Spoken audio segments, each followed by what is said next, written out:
কিছু লোক এখন আমার পিছনে লেগে গেছে। আমার টুইটার, যেটাকে এখন এক্স বলে, সেই এক্স আইডি হ্যাক করে অত্যন্ত নোংরা মেসেজ সেখান থেকে দেওয়া হয়েছে।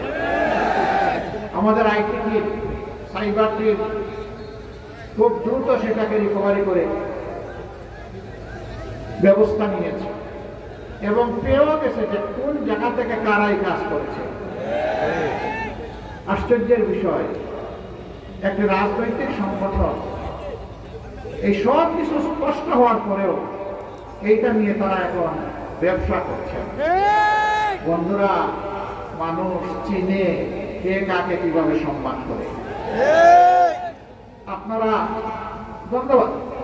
আমরা অনেক জায়গায় হয়তো আমাদের কথা নিয়ে যেতে পারছি না সময়ের সীমাবদ্ধতার কারণে। আপনারা যেভাবেই হোক আমাদের কথাগুলো পৌঁছে দিচ্ছেন, এই জন্য আপনাদেরকে ধন্যবাদ। যদি ভালো জিনিস করে থাকেন, আল্লাহ আপনাদেরকে সম্মানিত করবেন। যদি কারো চরিত্র হননের জন্য উদ্দেশ্য প্রণোদিত ভাবে কিছু করেন, তাহলে রাসূল করিম সাল্লাল্লাহু আলাইহি সাল্লামের হাদিস অনুযায়ী ওই পাওনাটা সমঝে নেওয়ার জন্য প্রস্তুত থাকতে হবে। আমরা সকলের জন্য আল্লাহর দরবারে হেদায়েতের দোয়া করি। আমিন। আমরা পরিষ্কার বলেছি, আসেন আগামী দিনে কে কি করব আমরা সামনাসামনি ডায়ালগ করি, জাতির সামনে হাজির হয়ে যাই। খোলা ময়দানে জাতি আমাদেরকে প্রশ্ন করুক, আমরাও জবাব দেই, আপনারাও জবাব দেন, আর সিদ্ধান্ত নেওয়ার দায়িত্বটা জাতির উপর ছেড়ে দেন। চলে বলে কৌশলে যে কোনো ভাবে আমাকে জিততে হবে এই ধারণা থেকে বের হয়ে আসেন। ওই পুরানা স্লোগান থেকে বের হয়ে আসেন, আমার ভোট আমি দিব, তোমারটাও আমি দিব। এই দিন শেষ, এদিন আর ফিরে আসবে না। 24-এর যুবকেরা ঘুমিয়ে পড়েনি, জাগিয়ে আছে। তার ভোটের পাহারাদারি সে করবে, সাথে সাথে বাকি সকলের ভোটের পাহারাদারি করবে। কোন দুর্বৃত্ত এখন আর কারো ভোটে হাত দিতে পারবে না ইনশাআল্লাহ। আমরা প্রশাসনকে বলবো, আপনারা দক্ষতা এবং নিরপেক্ষতার সাথে, সততা এবং সাহসিকতার সাথে আপনারা দায়িত্ব পালন করবেন নির্বাচনকে সামনে রেখে। জাতি আপনাদের জন্য দোয়া করবে। 18 কোটি মানুষ আপনাদের পাশে থাকবে।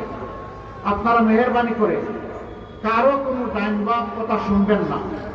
আমরা কারো কাছে কোনো আনুকূল্য চাই না, কিন্তু আমাদের কোনো ক্ষতি করতে আসলে আমরা কিন্তু ছেড়ে দেব। তিনি যেই হোক, আমার অধিকার আমাকে রক্ষা করতে হবে। এ লড়াই চলবে ইনশাআল্লাহ। এই আমার অধিকার মানে কি?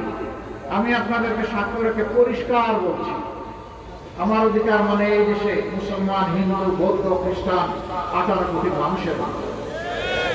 আমরা জামাতে ইসলামীর দলীয় সরকার কায়েম করতে চাই না। জামাতে ইসলামীর বিজয় আমি চাই না। আপনারা বলবেন আশ্চর্য, আমরা তো সেই বিজয়ের জন্য মিছিল দিচ্ছি আর আপনি চান না। এটা কোন ধরনের? আমি চাই না। আমি 18 কোটি মানুষের বিজয় চাই। 18 কোটি মানুষের বিজয় হলে সে বিজয় আমাদের সবার।